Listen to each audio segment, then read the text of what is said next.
Shalom saudara, pada Voice of Pentecost kali ini, kita akan membahas mengenai pencurahan Roh Kudus, termasuk peristiwa Pentakosta yang banyak diperbincangkan dalam dunia kekristenan. Setiap aliran dalam kekristenan memiliki pandangannya sendiri mengenai Pentakosta. Insan Pentakosta percaya bahwa segala sesuatu yang berhubungan dengan Roh Kudus, seperti yang ada dalam Alkitab, khususnya kitab Kisah Para Rasul, masih terjadi sampai hari ini dan dapat terjadi beberapa kali. Ini termasuk pencurahan Roh Kudus itu sendiri, karya-karya dan mujizat yang dikerjakannya. Banyak istilah pergerakan yang telah didefinisikan oleh para ahli. Yang pertama, Dr. Peter Wagner. Dia menggunakan istilah Third Wave Movement, di mana Azusa Street dikatakan sebagai gelombang pertama, gerakan karismatik sebagai gelombang kedua, dan pemulihan tanda-tanda dan mujizat sebagai gelombang ketiga. Yang kedua, Dr. Billy Wilson, presiden dari ORU dan co-chair Global Empower 21, menggunakan istilah Fourth Wave atau gelombang keempat untuk menggambarkan kegerakan Roh Kudus masa kini dan masa depan. Beliau menempatkan Azusa Street sebagai gelombang pertama dan masa kini sebagai gelombang keempat. Yang ketiga, Dr. Tim Hill, General Overseer dari Church of God Cleveland, Tennessee, menyatakan visi bahwa amanat agung akan dituntaskan dengan kuasa Pentakosta di masa kini. Garis besar dari semua pembahasan di atas mengenai pekerjaan Roh Kudus di masa yang akan datang adalah amanat agung Tuhan Yesus Kristus hanya bisa diselesaikan dengan kuasa Roh Kudus. Karena itu kita sangat merindukan adanya lawatan Roh Kudus yang secara luar biasa di masa kini dan yang akan datang. Pendeta Dr. Insinyur Niko Nyotora Harjo juga mendapatkan visi dari Tuhan mengenai apa yang Roh Kudus akan dan sedang kerjakan di masa-masa ini, yaitu yang disebut dengan Pentakosta ketiga. Yang menarik untuk dibahas adalah apa yang membedakan visi ini dengan yang diutarakan oleh para hamba Tuhan Pentakosta karismatik lainnya. Visi Pentakosta ketiga adalah keberlanjutan dari peristiwa Pentakosta yang terjadi di kamar atas Yerusalem sebagai Pentakosta pertama. Berlanjut ke peristiwa di Azusa Street sebagai Pentakosta kedua. Dan sekarang kita ada pada masa Pentakosta ketiga. Kita perlu memperhatikan ciri-ciri dari Pentakosta yang pertama sebagai indikator dalam menganalisa berbagai kegerakan Roh Kudus yang terjadi semenjak Yerusalem sampai hari ini. Ciri-ciri yang dikatakan sebagai peristiwa Pentakosta adalah, pertama, bersifat masif, ekspansif, dan multi-etnis. Di dalam Kisah Rasul pasal yang kedua, ayat 8 sampai yang ke-11, orang Yahudi diaspora dan mereka yang tinggal di Yerusalem datang dan menghadiri kejadian Pentakosta itu. Tercatat juga ada orang Kreta dan orang Arab ada di sana. Saat pertobatan dan penuaian terjadi di Yerusalem, 3.000 orang bertobat dan gereja mula-mula pun bangkit. Yang kedua, penekanan terhadap bahasa roh atau glosolalia dan manifestasi kuasa Roh Kudus. Di dalam Kisah Rasul pasal 2 ayat yang keempat, ketika para murid dibaptis Roh Kudus, maka mereka mulai berkata-kata dengan bahasa-bahasa lain seperti yang diberikan Roh Kudus kepada mereka. Lukas menekankan apa yang terjadi dalam Kisah Rasul pasal yang kedua sebagai model untuk pencurahan Roh Kudus pada zaman itu dan juga zaman selanjutnya. Kita melihat ini di dalam Kisah Rasul pasal 10 ayat 46 dan 19 ayat yang ke-6. Kata glosais yang sama juga digunakan. Sepanjang kisah kitab Kisah Para Rasul, kita melihat bagaimana Roh Kudus menyertai kesaksian dan pemberitaan firman dengan tanda dan mujizat. Yang ketiga, memiliki korelasi langsung dengan penuntasan amanat agung. Ketika Petrus berkhotbah di depan orang-orang Yahudi dan penganut agama Yahudi itu, dia menutup dengan tantangan keselamatan dan 3.000 orang bertobat. Sejak itu, pemberitaan Injil merebak ke berbagai penjuru dunia. Berdasarkan ketiga ciri-ciri tersebut, maka kita dapat melihat apakah kegerakan-kegerakan tertentu dalam sejarah kekristenan dapat dikatakan sebagai peristiwa Pentakosta. Banyak kegerakan oleh Roh Kudus terjadi dalam sejarah kekristenan. Ada di Swedia, ada di Australia, Inggris, Jerman, dan lain-lain. Namun, kegerakan-kegerakan luar biasa tersebut hanya memenuhi 1 atau 2 dari 3 ciri-ciri peristiwa Pentakosta. Barulah peristiwa Azusa Street yang menunjukkan pemenuhan dari 3 ciri-ciri peristiwa Pentakosta tersebut. Jadi, ada satu perbedaan antara kegerakan dengan peristiwa Pentakosta. Di dalam satu kegerakan, Roh Kudus bergerak untuk satu maksud, tujuan, wilayah, dan bangsa tertentu. Namun dalam peristiwa Pentakosta, maka tujuannya adalah untuk memenuhi ketiga ciri-ciri yang ditunjukkannya melalui peristiwa Pentakosta pertama dan kedua. Bagaimana dengan Pentakosta ketiga? Visi ini disampaikan pertama kali di Empower 21 Kongres Asia 2013 dan kembali ditekankan pada Empower 21 Kongres Asia 2018. Pentakosta ketiga sudah diterima begitu luas oleh bangsa-bangsa. Pada saat itu tercatat ada 44 bangsa yang hadir untuk menerima dari Roh Kudus mengenai adanya Pentakosta kembali, yaitu Pentakosta ketiga. Dan mereka masing-masing membawa api itu kembali ke bangsa mereka sendiri. Pengakuan juga datang dari komunitas Kristen dari berbagai aliran kekristenan terhadap Pentakosta ketiga secara global. Sekarang, kita memahami apa yang menjadi kerinduan dari visi Pentakosta ketiga.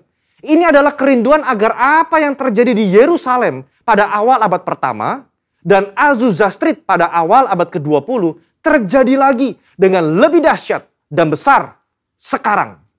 Gereja tidak lagi terpetak-petakan atas dasar suku atau wilayah. Umat Tuhan mengalami baptisan Roh Kudus dengan tanda awal berbahasa roh dan manifestasi kuasa Roh Kudus menyertai mereka sehingga dengan demikian amanat agung diselesaikan. Ini yang seharusnya menjadi visi dan kerinduan semua orang yang menyatakan dirinya sebagai murid Yesus Kristus. Saudara, untuk penjelasan lebih lengkapnya dari tim teologi kami, silakan buka link yang ada di atas atau scan QR Code yang tersedia. Salam integritas, Tuhan Yesus memberkati.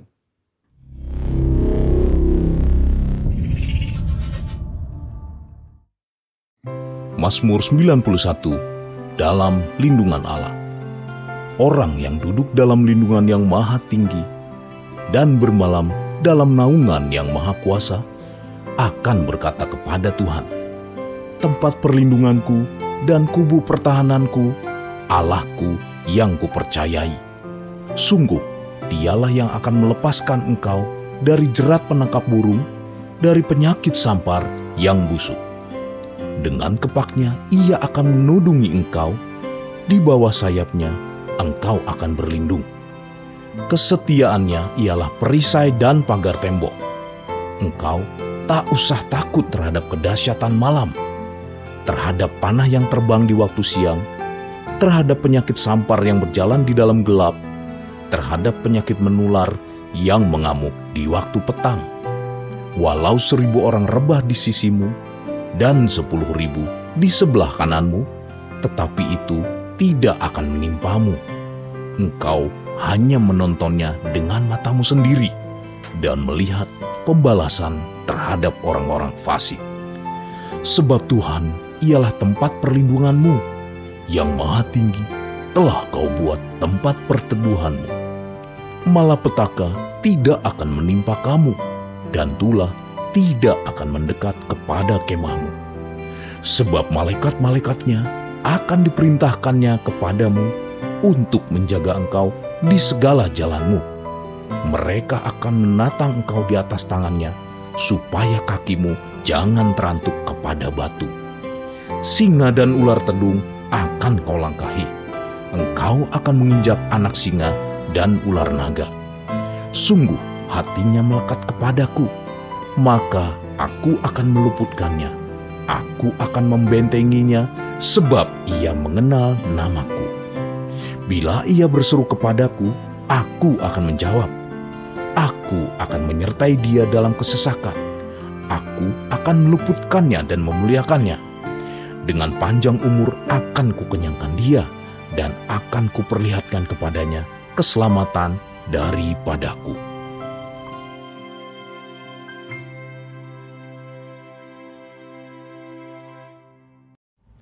Shalom, kita akan memperkatakan 5 arti Pentakosta ketiga. 1. Pentakosta ketiga adalah pencurahan Roh Kudus yang dahsyat di zaman ini, melebihi yang terjadi di Azusa Street. 2. Pentakosta ketiga akan mengakibatkan penuaian jiwa yang terbesar dan yang terakhir sebelum Tuhan Yesus datang kembali.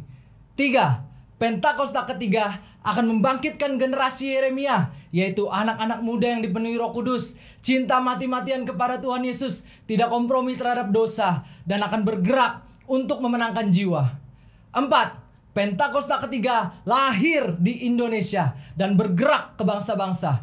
Gerakan ini dari timur ke barat dan akan kembali ke Yerusalem. 5. Pentakosta ketiga akan memberikan kuasa untuk menyelesaikan amanat agung. Dan setelah itu Tuhan Yesus datang kembali. Haleluya!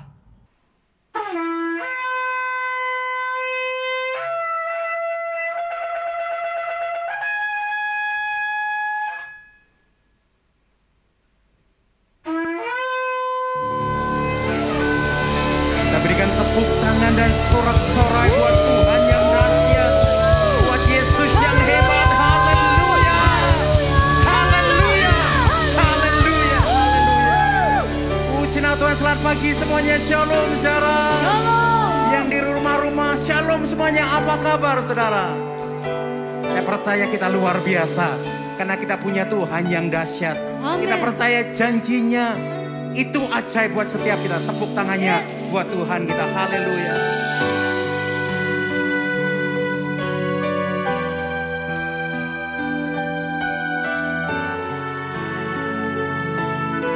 Kami percaya janjimu ajaib buat kami.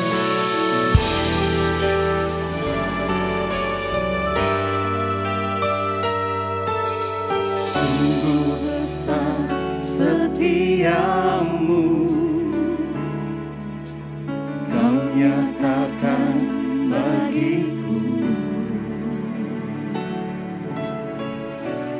Kau Bapa yang selalu mengerti isi hatiku. Kemuliaan-Mu Kau janjikan, aku tetap percaya. Ku percaya janjimu ajaib, terukir dalam kehidupanku. Ku berserah di dalam kekuatan-Mu.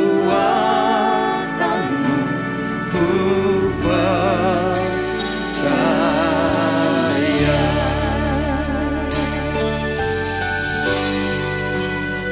Sungguh besar, sungguh besar setiamu. Kau nyatakan bagiku. Kau Bapa yang selalu mengerti isi hatiku.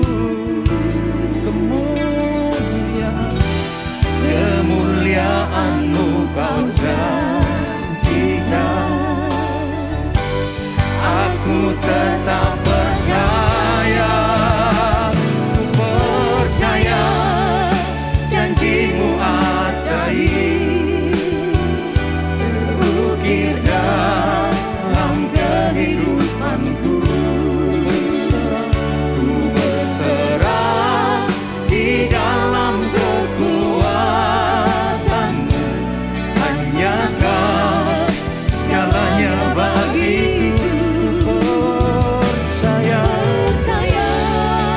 janjimu ajaib, terukir dalam kehidupanku. Ku berserah di dalam kekuatan-Mu. Ku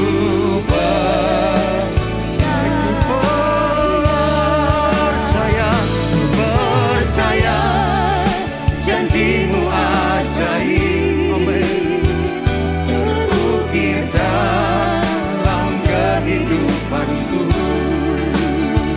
Ku berserah di dalam kekuatan. Hanya Kau segalanya bagiku.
janjimu ajaib terukir dalam kehidupanku. Ku berserah di dalam kekuatan. hanya Kau segalanya bagiku. Percaya Janjimu ajaib terukir dalam kehidupanku. Ku berserah di dalam kekuatanmu. Ku percaya.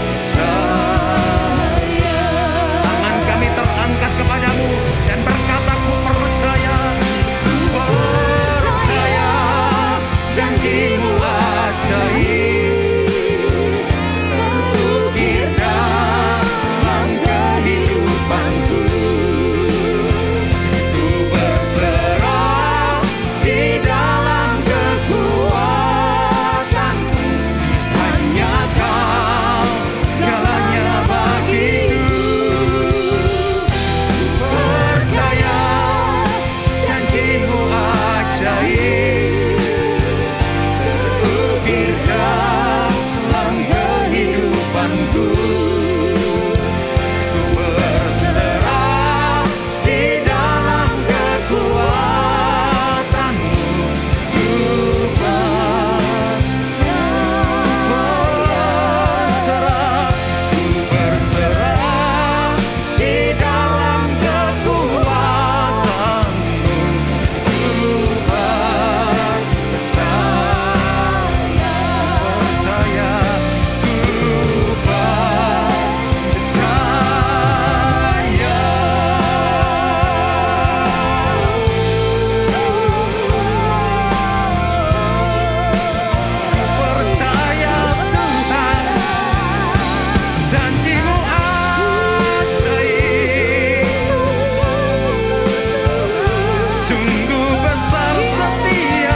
sanggup melakukan perkara yang besar.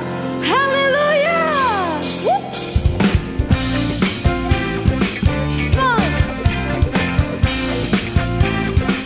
Bersama-sama kita menyatakan pujian ini.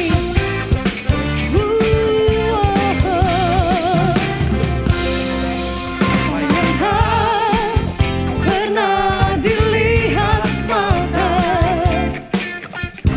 yang tak pernah didengar telinga, yang tak pernah timbul di dalam hati, semua disediakannya bagi yang mengasihi Dia. Allah sanggup melakukan segala perkara, dulu, sekarang, dan selamanya. Kuasanya tidak berubah. Allah sanggup melakukan segala perkara, dulu, sekarang, dan selamanya. Kuasanya tak berubah. Yang percaya Allah sanggup melakukan perkara yang besar, nyatakan apa yang tak pernah dilihat mata, yang tak pernah didengar telinga, bahkan yang tidak pernah timbul dalam hati kami Tuhan. di dalam hati, Sungguh Kau sediakan yang terbaik. disediakannya bagi yang mengasihi Dia. Mari nyatakan Allah sanggup melakukan segala perkara, dulu, sekarang, dan selamanya. Kuasanya tidak berubah. Allah sanggup melakukan segala perkara, dulu, sekarang, dan selamanya. Kuasanya tak berubah. Mari dengan segenap hati nyatakan Allah sanggup Melakukan segala perkara, dulu, sekarang, bahkan sampai selama-lamanya. selamanya. Kuasanya tidak berubah.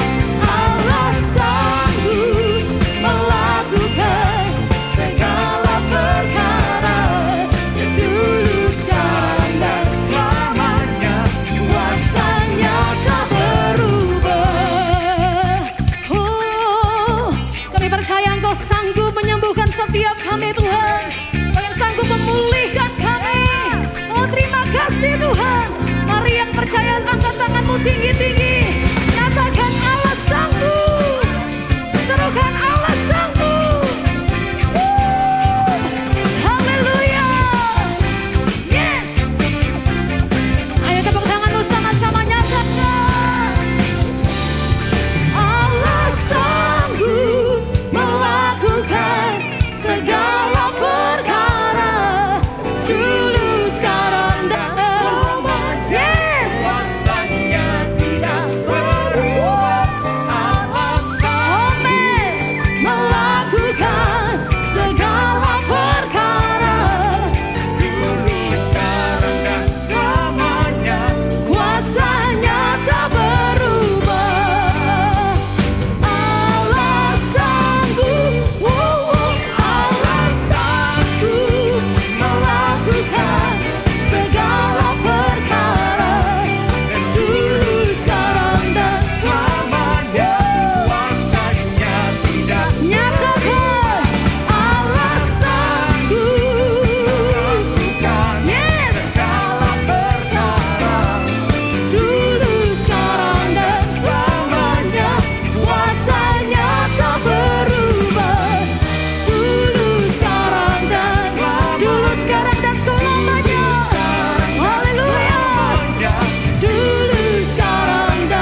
namun Kau tetap Allahku.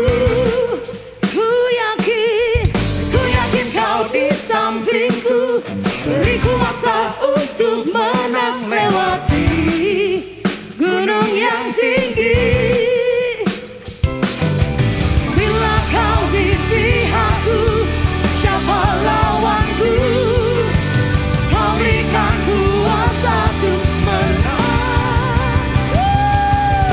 Segala perkara dapat ku tanggung dalam Dia yang berikan ku kekuatan. Tiada yang dapat menandingi kuasanya.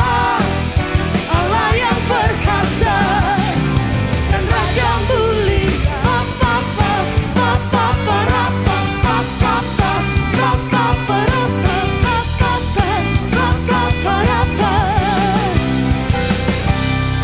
Sekalipun badai menerpa dan bumi pun bergoncang, namun Kau tetap Allahku. Sungguh kami yakin dan percaya Tuhan. Ku yakin Kau di sampingku, Amin. beri kuasa untuk menang. Lewati gunung yang tinggi.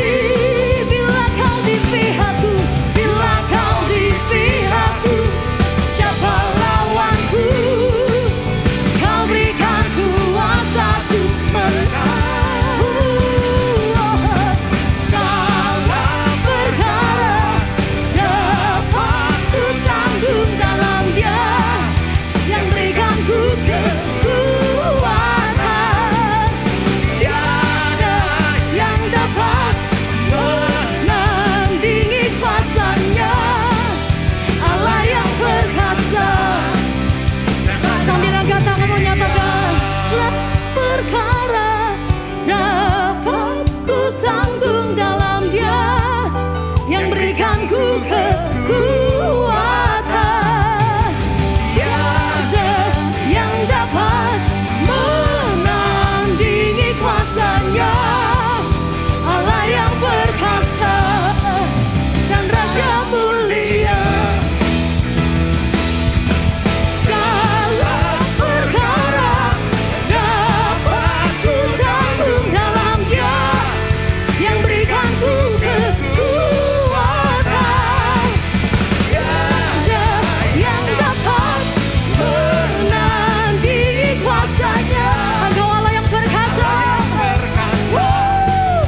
dan Raja mulia.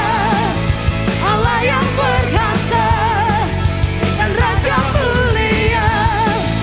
Allah yang perkasa dan Raja mulia. Haleluya.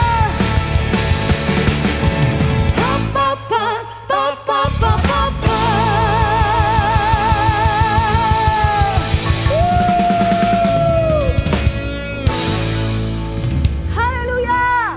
Mari saudara-saudara, kita akan sama-sama memperkatakan DNA kita. DNA kita adalah restorasi Pondok Daud. Artinya prajurit-prajurit Tuhan yang gagah perkasa, yang mempunyai gaya hidup, doa, pujian, penyembahan bersama-sama dalam unity siang dan malam, yang melakukan kehendak Bapa pada zaman ini. Haleluya. Mari kita akan mempersiapkan diri kita untuk kita sama-sama mendengarkan firman Tuhan yang akan disampaikan oleh hambanya pendeta Peter Faraknimela. Tuhan Yesus memberkati. Puji Tuhan, Shalom saudara. Apa kabarnya? Saya percaya Tuhan Yesus setia, Dia tetap menyertai kita semua anak-anaknya yang terus berharap kepada Dia. Nah, hari ini saya mau sampaikan satu pengharapan yang firman Tuhan sampaikan kepada kita, yaitu saudara dan saya pasti menang bersama Yesus. Kita pasti menang bersama Yesus. Apa dasarnya saya berani mengatakan pernyataan ini? 2 Korintus 2 ayat yang ke-14 katakan, tetapi syukur bagi Allah yang dalam Kristus selalu, perhatikan kalimat ini, kata selalu, membawa kami di jalan kemenangannya. Dengan perantaraan kami, ia menyebarkan keharuman pengenalan akan dia di mana-mana. Kalimat yang dalam Kristus selalu membawa kami di jalan kemenangannya, itu artinya Tuhan mau kita, saudara dan saya sebagai anak-anak Tuhan, hidup di dalam kemenangan. Sekalipun kita menghadapi tantangan, namanya orang hidup, saudara. Pasti ada tantangan, ada persoalan, ada kesulitan, ada ujian, ada tes yang harus kita lalui supaya kita berubah karakter kita menjadi seperti Yesus. Saudara, tapi Tuhan mau saudara dan saya dalam kehidupan ini bergerak dari kemenangan pada kemenangan. Hari lepas hari, minggu lepas minggu, tahun demi tahun, terus sampai Tuhan Yesus datang yang kedua kali. Menang dari siapa? Menang dari apa?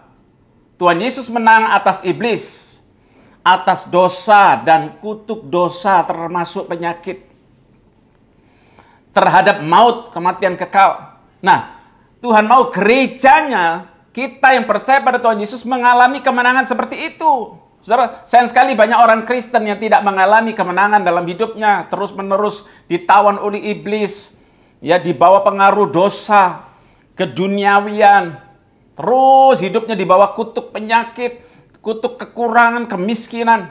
Tuhan Yesus sudah mengorbankan dirinya di atas kayu salib supaya saudara dan saya yang percaya kepada Dia bisa menang dari iblis, dosa, dan maut atau kematian kekal. 1 Korintus 15 ayat 57 mempertegas ya pernyataan ini. Tetapi syukur kepada Allah yang telah, bukan akan, telah memberikan kepada kita kemenangan oleh Yesus Kristus Tuhan kita. Jadi kemenangan itu sudah diberikan kepada saudara dan saya yang sungguh-sungguh bukan hanya percaya tapi mau mengikuti akan perintah-perintah Tuhan. Saudara, mari saya mau kita belajar beberapa hal bagaimana supaya kita terus mengalami kemenangan. Ya, yang pertama, kita mesti punya iman. Percaya Yesus adalah anak Allah. 1 Yohanes 5 ayat 4-5 katakan, sebab semua yang lahir dari Allah mengalahkan dunia. Dan inilah kemenangan yang mengalahkan dunia, iman kita. Siapakah yang mengalahkan dunia selain daripada dia yang percaya bahwa Yesus adalah anak Allah? Saudara, jelas ayat ini sederhana sekali bahwa orang yang percaya Yesus adalah anak Allah, dia mengalahkan dunia. Sistem dunia maksudnya yang dikuasai oleh iblis. Saudara, hati-hati. Kita hidup dalam dunia tapi sistem dunia yang berdosa tidak boleh menguasai kita. Justru orang Kristen gereja harus jadi terang, jadi garam. Untuk apa? Mengubah lingkungan di mana dia hidup. Ya. Nah, saudara, ada satu contoh yang luar biasa. Ya, kita biasanya sering mendengar ini dari Matius 8 ayat 23-26. Saya bacakan, dikatakan, lalu Yesus naik ke dalam perahu dan murid-muridnya pun mengikutinya. Sekonyong-konyong mengamuklah angin ribut di danau itu sehingga perahu itu ditimbus gelombang. Tetapi Yesus tidur. Maka datanglah murid-muridnya membangunkan dia, katanya, Tuhan, tolonglah kita binasa. Ia berkata kepada mereka, mengapa kamu takut, kamu yang kurang percaya? Lalu bangunlah Yesus menghardik angin dan danau itu. Maka danau itu menjadi teduh sekali. Saudara, perahu ini bicara perahu kehidupan kita masing-masing. Tuhan Yesus ada di dalam perahu kehidupan kita kalau kita sudah menerima Yesus sebagai Tuhan dan Juru Selamat. Nah, ini murid-murid satu perahu dengan Tuhan Yesus. Seharusnya mereka tahu pasti aman.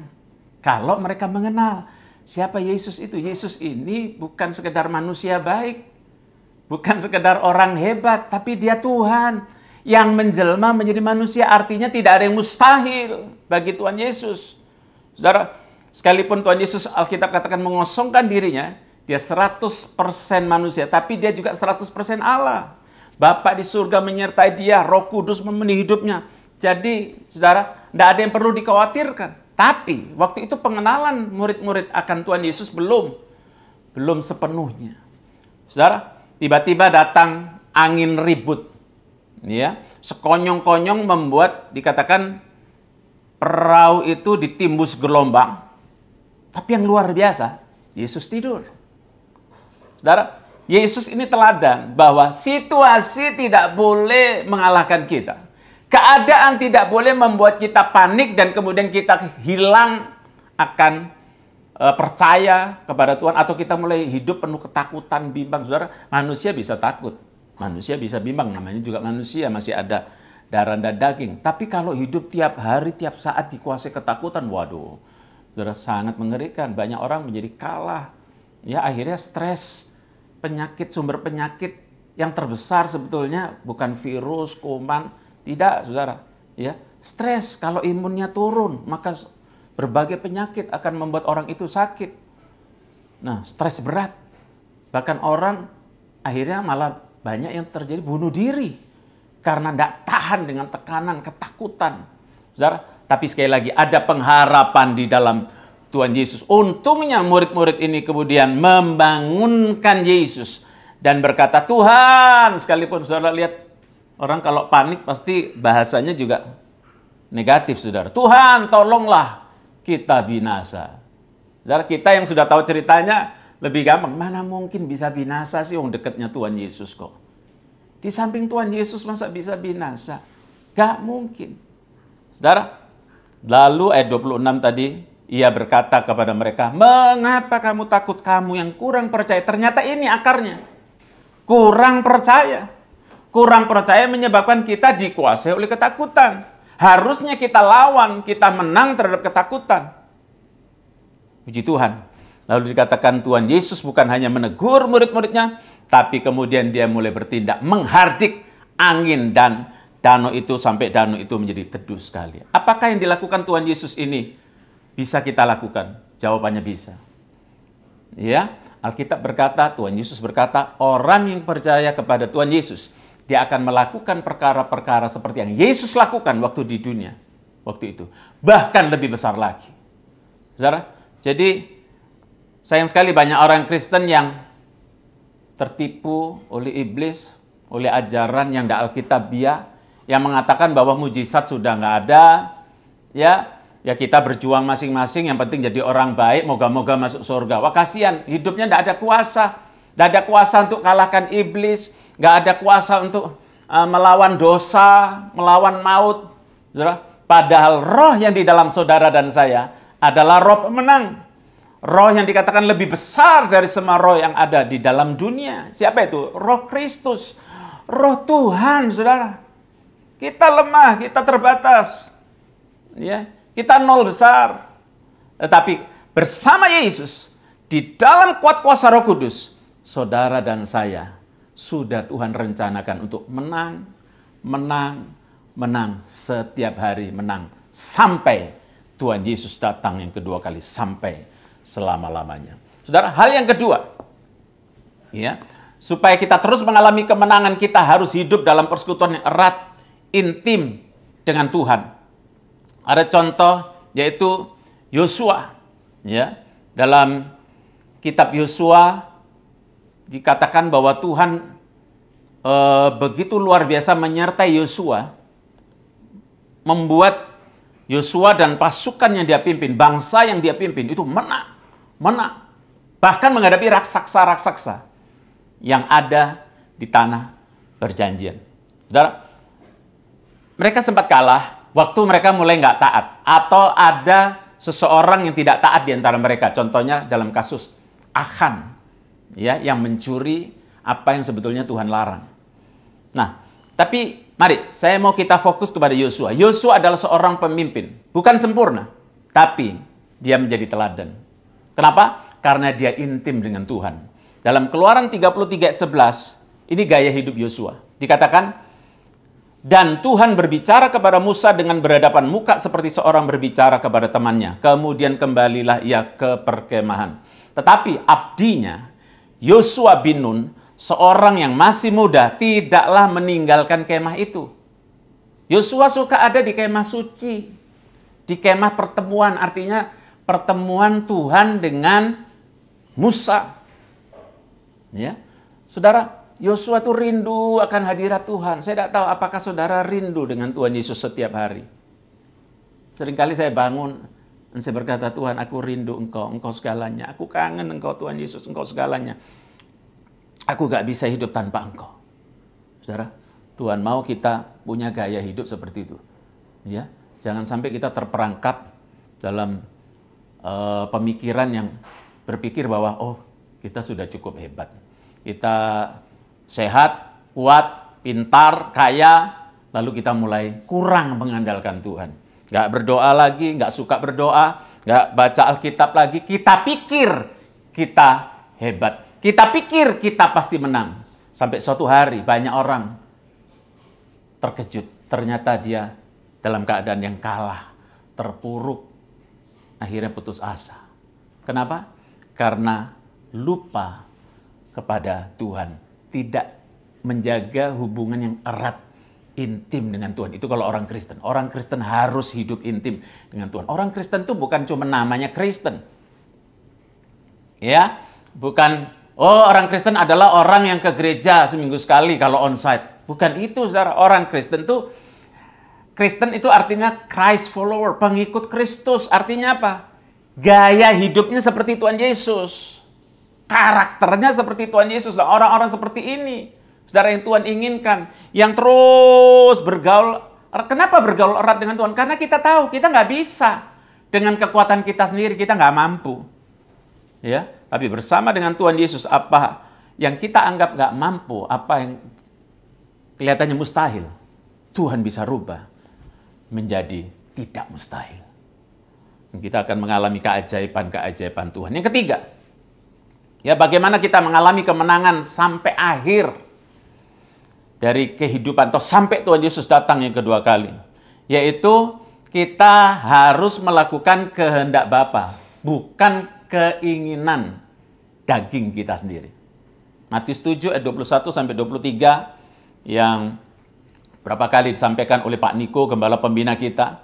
Dikatakan di situ, bukan setiap orang yang berseru kepadaku, Tuhan, Tuhan. Ini perkataan Tuhan Yesus, ya.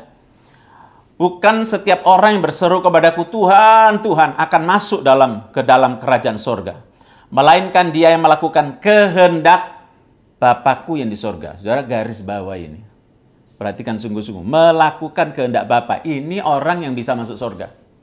Jadi tidak, kalau saya sudah Kristen dari kecil. Tapi kalau tidak melakukan kehendak Bapa, nggak bisa, saudara.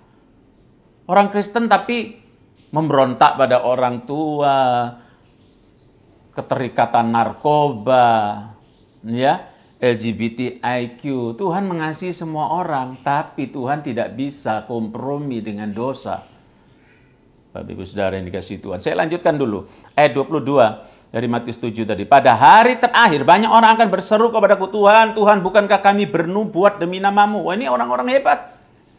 Ya, bukankah kami bernubuat lalu mengusir setan dan mengusir setan demi namamu? Loh, bisa mengusir setan, saudara.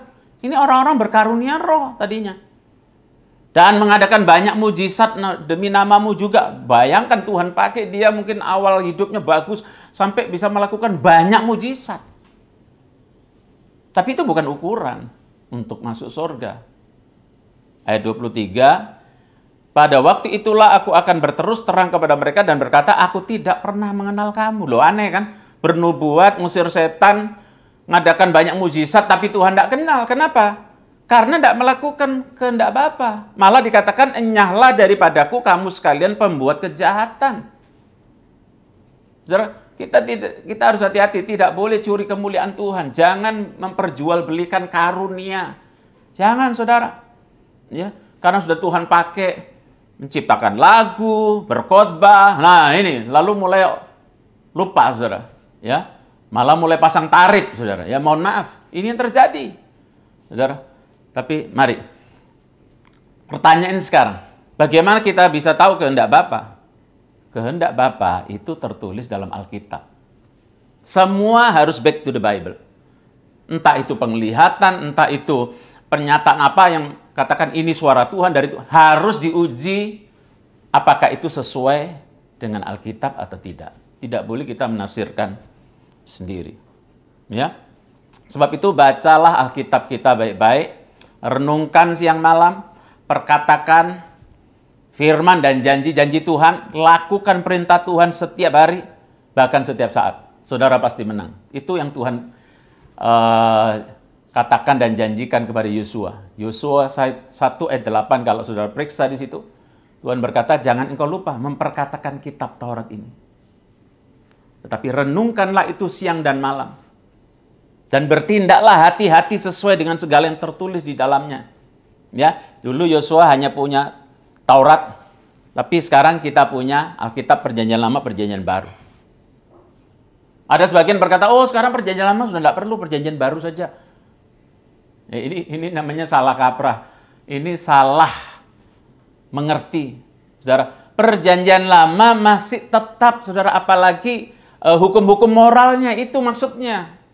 Kalau yang katakan untuk mempersembahkan korban, ya, berupa ternak, lembu, kambing, enggak, karena sudah digantikan oleh korban Kristus di atas kayu salib. Tapi kalau untuk mengasihi, mengampuni, kan tetap, saudara, enggak berubah, justru dipertegas di dalam Perjanjian Baru. Jadi Perjanjian Lama juga harus kita baca, kita renungkan, dan lakukan perintah-perintah Tuhan yang sangat baik dan memberkati kehidupan kita. Saudara, saya mau sampaikan yang terakhir, yaitu saudara dan saya harus penuh Roh Kudus. Ya. Pelihara supaya kondisi kita penuh Roh Kudus. Kalau saudara belum dibaptis Roh Kudus, minta Tuhan, penuhi aku, baptis aku dengan rohmu, dengan tanda awal berbahasa. Lalu saudara pelihara itu banyak berbahasa roh, seperti Rasul Paulus katakan dalam 1 Korintus 14 ayat 18.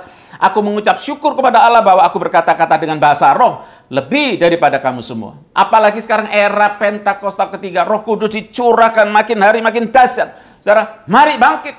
Ya, juga anak-anak muda, bangkit.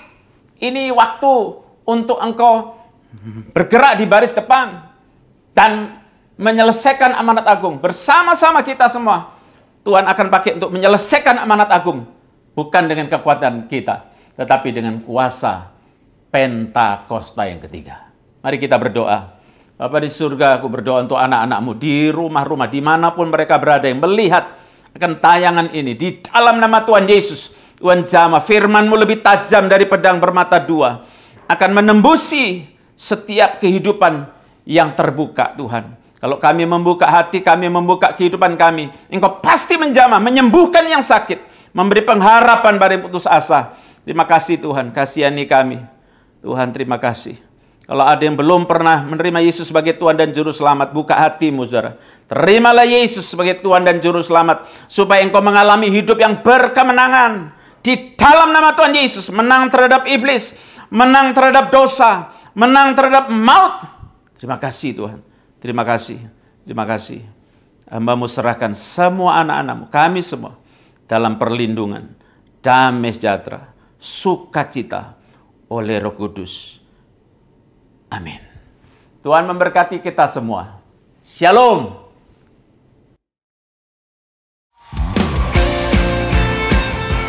Ibadah Raya 21 November 2021 dilayani oleh Gembala Pembina, Pendeta Dr. Insinyur Niko Nyoto Raharjo, dapat diikuti melalui YouTube GBI Modern Land mulai jam 7 pagi dan dapat diikuti pada jam-jam berikutnya. Ibadah akan disertai dengan perjamuan kudus. Mari kita membawa persembahan atau persembahan persepuluhan. Persembahan dapat ditransfer dengan scan QR Code menggunakan handphone Bapak Ibu Saudara.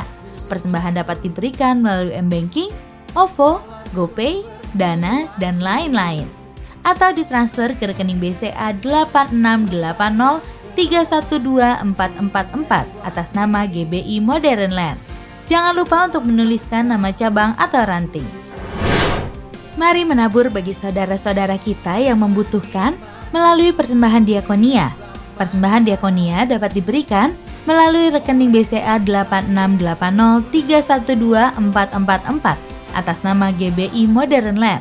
Atau scan kris di layar Anda dan dengan menambahkan angka 2 pada nominal terakhir. Contoh, Rp100.000 Rp2. Harpazoar Center sekarang hadir di rumah kalian semua melalui kelas online atau virtual. Kamu bisa belajar vokal, musik, maupun balet loh. Dengan pengalaman yang pastinya seru dan pengajar yang ahli di bidangnya, kamu akan dibekali tidak hanya secara skill saja, tapi kamu juga akan dibimbing secara rohani. So, tunggu apa lagi? Segera hubungi kami di 0812 8383 1420 atau 0877 7933 1327. Juga follow Instagram kami di @harpazoartcenter. Let's be in the messenger of the third Pentecost through art. Puji nama Tuhan. Mari sekali lagi kita mau angkat tangan kita tinggi-tinggi, nyatakan kiranya Engkau memberkati aku berlimpah-limpah dan memperluas daerahku, dan kiranya tanganmu menyertai aku dan melindungi aku daripada malapetaka, sehingga kesakitan tidak menimpa aku, sehingga kesakitan tidak menimpa aku, sehingga kesakitan tidak menimpa aku.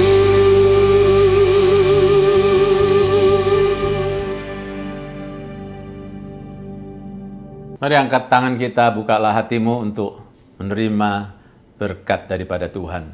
Berkat yang berlimpah dari Allah Bapa di surga. Kasih karunia dari anaknya yang tunggal Tuhan Yesus Kristus. Serta persekutuan yang manis dengan Roh Kudus.